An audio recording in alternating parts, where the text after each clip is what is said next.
Good to be with you today. I hope God blesses you from His Word. We're still on the subject of the little kid that was brought before the disciples, and he's talking about humility, and he's talking about don't let anything keep you from placing your faith in the Lord Jesus Christ. And you know, God also said, I didn't let anything keep me from you.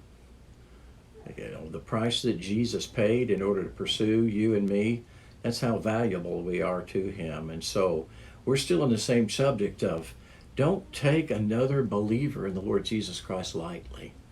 They're to die for. And Jesus says, what do you think? If a man has 100 sheep, one of them has gone astray, does he not leave the 99 on the mountains and go search for the one that's straying?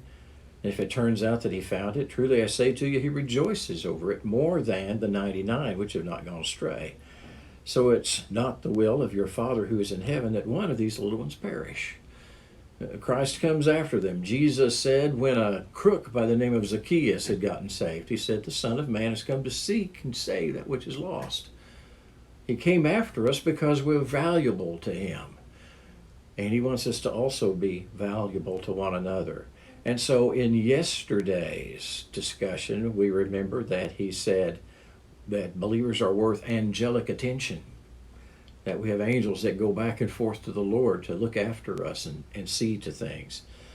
But in this particular passage that we just read, then every believer is worth God's pursuit, worth angelic attention and worth God's pursuit.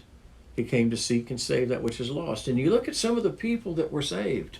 Society wouldn't value them a whole lot. The woman at the well, by herself at the well in the middle of the day, that's because the other ladies in town didn't think very highly of her. She'd had 5 husbands, and the man she was with wasn't her husband. And yet Jesus offered her living water, and she became the evangelist to the Samaritans in that city. The man on the cross next to Jesus, he wasn't there for tiddlywinks. He was there for very serious crimes. He was being crucified next to Christ, and Christ said, you're going to be with me today in paradise. And of course, we've already talked about Zacchaeus, that Jesus said, I've come to seek and save that which is lost because it's valuable to me. And so don't let anything keep you from Him. And remember, believer, He didn't let anything keep Him from you. He pursued you all the way to the point of dying for you willingly on the cross. Wow, He must really love us. And He said, as I have loved you, you love one another. Yeah, you're valuable to other believers. Let's see to it that we do that. God bless you. All done.